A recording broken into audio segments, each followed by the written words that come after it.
Howard Beck. Do you see what I deal with every now and then here on the show? How are you, Howard? I'm doing all right. How about you? Oh, my gosh. Trying to make heads or tails of it. Where do things stand right now with Kawhi? Best you can tell right now, sir. I don't know. Thanks for joining us, Howard. All right. See you next time.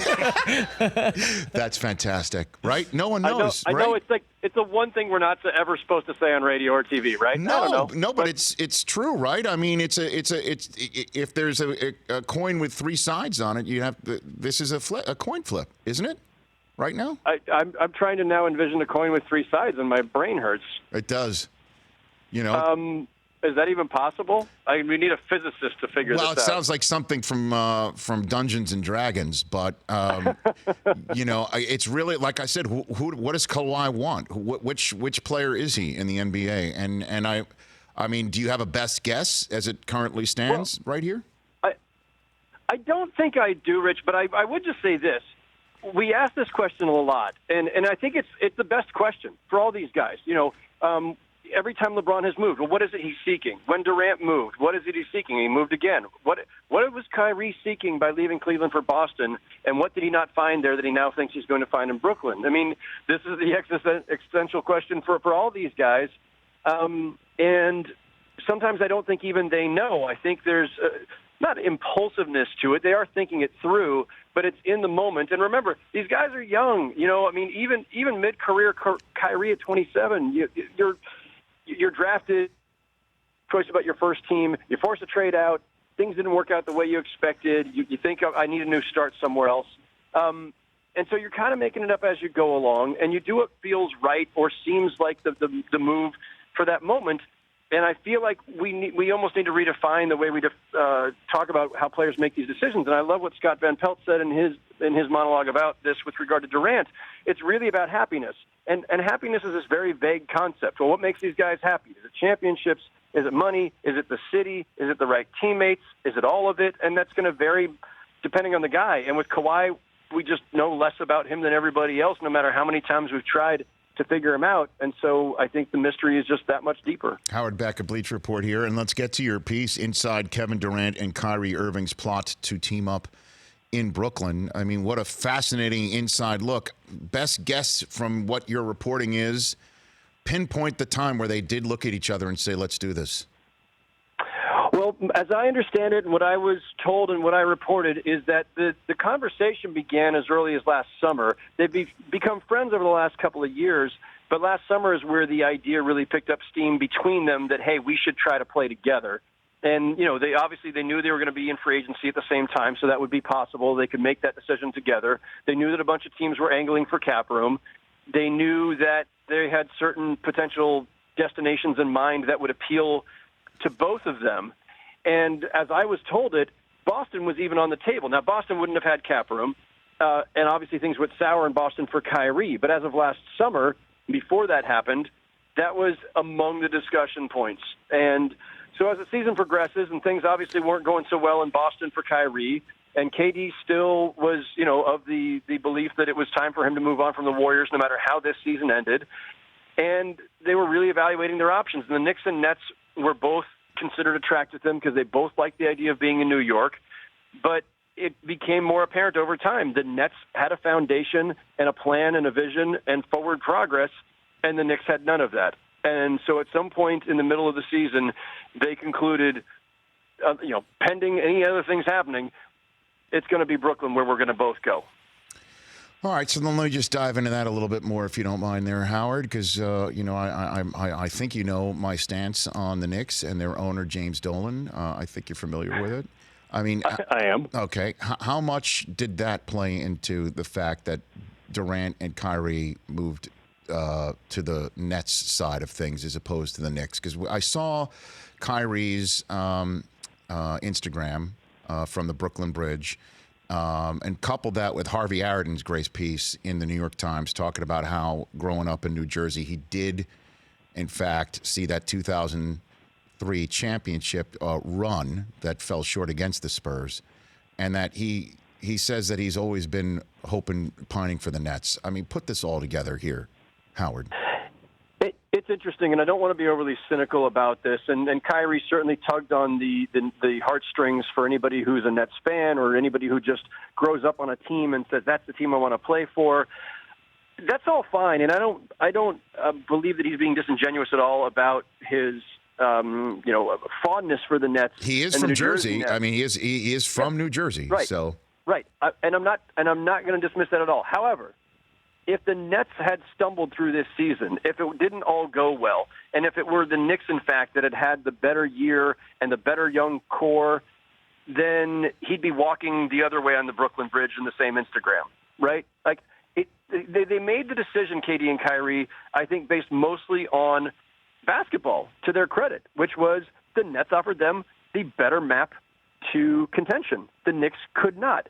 And the stuff about the Nets and the sentimentality, it's all real, but I still think he would have snubbed the Nets for the Knicks if the situations were reversed with those two franchises. As to James Dolan, I don't know that I've asked this question many times over the years of people, players and agents, say, how often do you pay attention to the owner, the front office, all these other things that are not immediately apparent? Do you consider who you're entrusting your career to? And it depends on the agent, depends on the player, but it's not always discussed. I don't know if Kyrie and KD discussed James Dolan by name, but I will say this. When you ask, is he responsible for this outcome? Of course he is, because the ill state of the Knicks is a direct result of Jim Dolan's inability to run this franchise in a healthy way for 20 years. And, he's lurched from one administration to the next, one team president to the next, one coach to the next, one plan to the next. And even in the 2 years that Steve Mills has been on the case, they have shifted direction multiple times. Dolan is ultimately responsible, obviously, even if they didn't specifically think of him as they made their decision. And then let's talk about the place where Durant left. Howard Beck, a Bleacher Report here on the Rich Eisen Show, because the recrimination period has begun, it seems, where Mark Spears of The Undefeated had an unnamed person talk about the abuse that Kevin Durant took. There's a lot of talk about the way that Durant's injury was handled. We had Chris Haynes of Yahoo on this show yesterday, Howard, talking about how the way that the Warriors couched his return, didn't say it was indefinite, left it open, and thus put pressure on Durant to return. We all saw that he did. Is something that Durant had a problem with. Joe Lacob comes out and says, we're going to retire his number. So how cynical are you about this one is, I guess, a great way to start it. Listen, every gesture by every franchise along those lines has a little bit of PR to it, right? Or of, trying to present yourself or your franchise in the best possible light. I'm not overly cynical about this one. It's unusual. Look, the injury stuff is very, very murky. By all accounts, KD's own doctor or a doctor chosen by him was involved in the decision-making process. Durant could have always said no. What happened. I don't know that we and the public will ever know fully where things went wrong or if this was even avoidable. I mean, it may have been that they did everything right and it still happened. That does occur. So I just don't know, and I don't think it's knowable. And I know people want to make harsh judgments and condemn and all that, and I get it. I just don't think we know enough and maybe ever will. But the fact is, Durant's time there had run its course. And again, the reporting that I had in yesterday's story was that the discussion with Kyrie was starting last summer.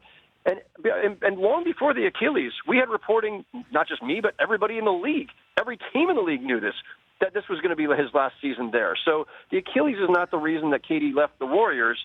That agenda had already been set months ago. So how did it affect the season? I mean, because we did see the argument that burst here in Los Angeles, right there on the bench between Draymond and Durant, that led to a one-game suspension for Draymond. There's been all that speculation during this piece. I know you can't see it, but we did have the Twitter video that went viral of Durant and Kyrie talking in a tunnel.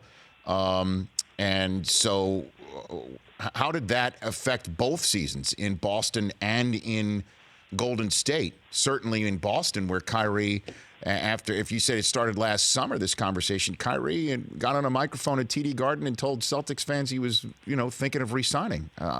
So how did that affect the seasons, Howard? I don't know if that's listen, the Warriors were still in the finals with a chance to win a championship despite everything. So I don't think it affected the Warriors' season. I mean, it may have affected them at times. It would be ludicrous to say otherwise. But did it affect the ultimate outcome of the Warriors' season? No. Kevin Durant's Achilles and Klay Thompson's ACL and the Toronto Raptors being really, really good is what affected the Warriors. But, we're possibly 2 injuries, Warriors having won a championship despite Durant being determined to leave. So if that were the case, we'd say it had no effect at all. In Kyrie's case, the Celtics' chemistry was their biggest issue. Talent was not an issue. Youth might have been an issue. They had other issues. Al Horford's aging and his injuries were an issue. Gordon Hayward not being all-star Gordon Hayward yet was an issue.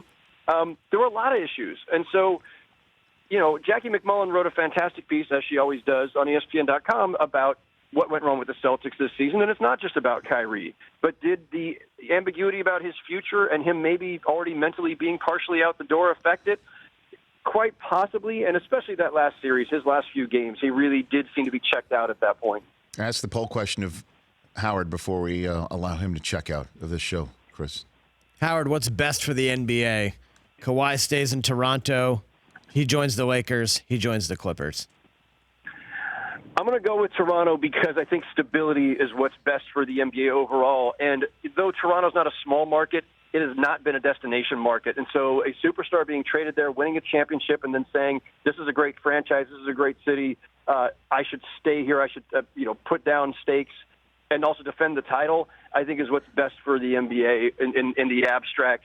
I also think him going to the Clippers would be phenomenal just because the rivalry in L.A. would be a lot of fun, and the Clippers have done everything right to earn a guy like him coming, just as the Nets did with KD and Kyrie. I agree. Howard, thanks for the time. Appreciate it. Great piece, and we'll chat down the line. Thanks, Rich. You got it. That's Howard Beck of Bleacher Report, at Howard Beck on Twitter. For more of The Rich Eisen Show, tune to Audience Channel 239 on DirecTV for free on BR Live or download the Rich Eisen Show app.